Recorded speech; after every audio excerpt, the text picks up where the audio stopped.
नमस्ते, मैं हूं सुरेश कुमार एकलवे और आप देख रहे हैं बात सच है। ईस्टर्न लद्दाख में भारतीय सेना ने अपना जोश भी नहीं दिखाया था कि चीन उससे पहले ही बिल बिलाने लगा है। हालत यह है कि बिना संघर्ष के ही चीन सिर पटक रहा है। उसको भारत ने ऐसी तगड़ी चोट पहुंचाई है कि चीन की हेकड़ी साबुन के झाग की तरह बैठ चुकी है। खास बात यह है कि चीन की धौंस निकालने में इस बार हम और आप रणवीर बनकर उभरे हैं। उस पर पड़े ही पहले बार से उसकी ऐठन छूमंत्र हो गई है और अब चीन अपना सिर पकड़कर रो रहा है।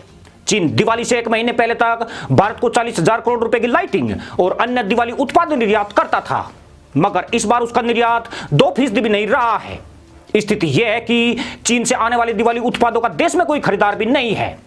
व्यापारियों ने भी कहीं ना कहीं हालातों को पहले ही भांप लिया था। यही वजह है कि उन्होंने चीन से माल नहीं मंगाया है। अगर कुछ थोड़ा बहुत आयात हुआ भी है तो वह भारत सरकार द्वारा बढ़ाई गई ड्यूटी से काफी महंगा हो गया है, जिससे इस बार चाइना माल को भारतीय उत्पादों से कड़ी टक्कर मिल रही है। खास बात यह है कि उपभोक्ता भी चाइना माल से कन्नी काट रहे हैं, जिससे आयात करने वाले व्यापारी भी कहीं ना कहीं परेशान है।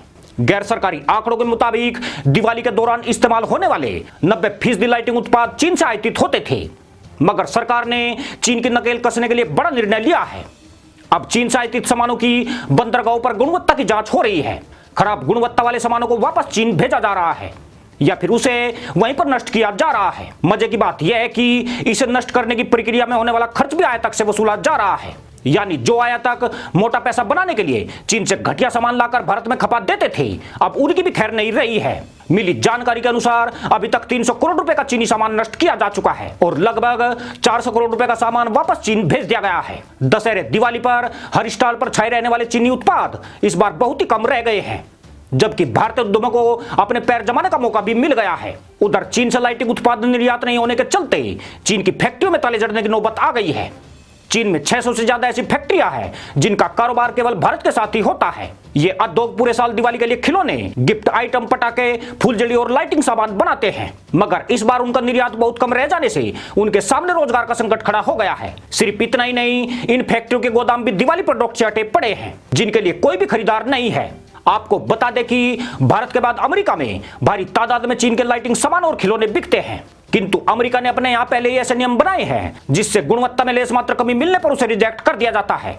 इसलिए चीन अपने घटिया सामानों को भारत के बाजार में खपाता रहा है। नेपाल में भी चीनी लाइटिंग बिकती है, मगर वह कोई बड़ा बाजार नहीं है।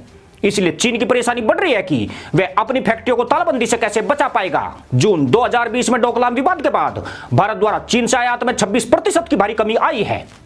इस आयात में केमिकल और मेडिसिन भी शामिल है, जिसके लिए भारत अपने घर में निर्माण की तैयारी कर रहा है। आत्मनिर्भर भारत अभियान के तहत भारत के छोटे उद्यमियों ने चीनी प्रोडक्ट से बेहतर सामान बनाने शुरू किए हैं। हालांकि यह चीनी प्रोडक्ट के मुकाबले कुछ ज्यादा महंगे हैं, मगर गुणवत्ता के मामले में यह अंतर्राष्ट्रीय बाजार के अनुरूप है। भारतीय बाजार से एलईडी टेलीविजन, फ्रिज और एसी के दिन भी अब लदने जा रहे हैं। इसके अलावा भारत सरकार चाइना मोबाइलों की तिया-पांचा की तैयारी कर रही है। सरकार ने मोबाइल में लगने वाले सभी कलपुर्जे भारत में ही बनाने का आदेश दिया है, ताकि मोबाइल में लगने वाले चीनी पार्ट्स का आयात पूरी तरह समाप्त किया जा सके। दुनिया में सबसे ज्यादा चीनी कंपनियों के मोबाइल भारत में ही बिकते हैं। आंकड़ों के मुताबिक वीवो की 73%, Xiaomi की 67%, ओप्पो की 48% भारत में बिक्री है। अगर भारत सरकार की नीति कामयाब रही तो चीनी मोबाइलों की भारत में बुरी गत हो जाएगी।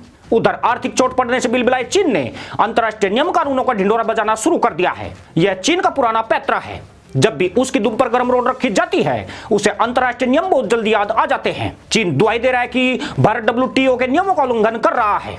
चूंकि भारत और चीन दोनों विश्व व्यापार संगठन के सदस्य हैं, ऐसे में भारत WTO के नियमों के तहत चीनी माल पर टैरिफ या गैर टैरिफ प्रतिबंध लगाकर चीनी माल को नहीं रोक सकता है। लेकिन यदि आयातित वस्तुएं घरेलू नियम कानून, तकनीक ब्यौरे, गुणवत्ता और पर्यावरण संबंधी सुरक्षा मानकों के मुताबिक ना हो तो उन्हें प्रतिबंधित किया जा सकता है। WTO के नियमों का हवाला देते हुए चीन ने बोवाइन मीट, फल सब्जियों, बासमती चावल और कच्चे पदार्थों के भारत से आयात पर बाधाएं उत्पन्न की है। ऐसे में भारत भी चीन द्वारा लागत से कम मूल्य पर माल भेजकर भारतीय बाजार पर कब्जा करने और खराब गुणवत्ता का आधार बताकर चीन को उसी की भाषा में जवाब दे रहा है। इसके लिए Bharat anti dumping duty tax लगाकर चीन को हतोत्साहित भी करने लगा है। भारत अभी तक 224 से ज्यादा चीनी मोबाइल ऐप्स को पूरी तरह बैन कर चुका है। साथ ही भारत में काम करने वाली कई कंपनियों के ठेके निरस्त कर दिए गए हैं। इससे चीन को अभी तक 1.5 लाख करोड़ रुपए की चपत लग चुकी है। यह चीन के लिए ऐसी चोट है जिससे चीन के लिए उबर पाना आसान नहीं है। मजे की बात यह है कि भारत सरकार जिस तरह चीन पर आर्थिक हमले कर रही है, उससे यह नुकसान और ज्यादा बड़ा होता जाएगा। भारत के इस कदम से चीन पर जहां आर्थिक दबाव बढ़ने लगा है, वहीं उसकी अकड़ भी टूट रही है। साल 2016-17 में भारत चीन व्यापार 71 अरब 47 करोड़ डॉलर का रहा था। चीन को भारत से 10 अरब 19 करोड़ डॉलर के सामान का निर्यात किया गया था, जबकि चीन से आयात का मूल्य 61 अरब 28 करोड़ डॉलर के करीब था, जिसमें व्यापार घाटा 47 अरब 68 करोड़ डॉलर का रहा था। साल 2018-19 में यह कारोबार 90 अरब 68 करोड़ डॉलर के करीब पहुंच गया, जिसमें चीन ने मात्र 17 अरब 95 करोड़ डॉलर का आयात किया था, जबकि उसने भारत को 74 अरब 72 करोड़ डॉलर के मूल्य का निर्यात किया था। यानी चीन के साथ भारत का व्यापार घाटा सदैव बढ़ता चला गया और चीन भारत से अरबों रुपए की कमाई करके उसका इस्तेमाल भारत के खिलाफ ही करता रहा। परंतु अब लगता यूं है कि चीन की बर्बादी का अध्याय फिर से शुरू हो रहा है। भारत की मोदी सरकार चीन पर जिस तरह आक्रामक है, उससे लगता नहीं है कि चीन का पीछा इतनी आसानी से छूटने वाला है। चीन पर कठोर एक्शन के लिए मोदी सरकार विशेषज्ञों और उद्योगपतियों से राय मशवरा करके लगातार बड़े फैसले ले रही है।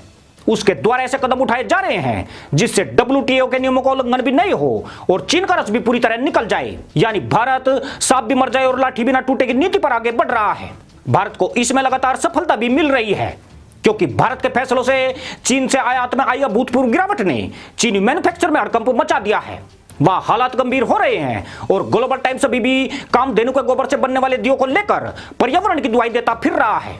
यानी पर्यावरण की खाट खड़ी करने में जो चीन सभी नियम कानून को ठेंगा दिखाता है, वह उसका हितैषी बनने की नौटंकी कर रहा है। चीनी प्रोडक्ट का बहिष्कार करके हम सभी ने साबित कर दिया है कि देशवासियों के लिए देश सर्वोपरि होता है। चीन अगर भारत से जंग से पहले घुटनों पर है तो यह भारतीयों की ताकत का कमाल है, जिन्होंने साबित किया है कि चीनी सामानों की चमक दमक में उनका देश प्रेम धूमिल नहीं हो सकता है। खासतौर से इस बार की दिवाली कई मायनों में खास होने वाली है। इस दिवाली जहां भारतीय उत्पाद भारत को रोशन करेंगे, वहीं सीमा पर तैनात हमारे जवानों के आत्मबल को भी मजबूत करेंगे। इसी के साथ अनुमति दोस्तों, जय जवान जय किसान जय हिंद वंदे मातरम।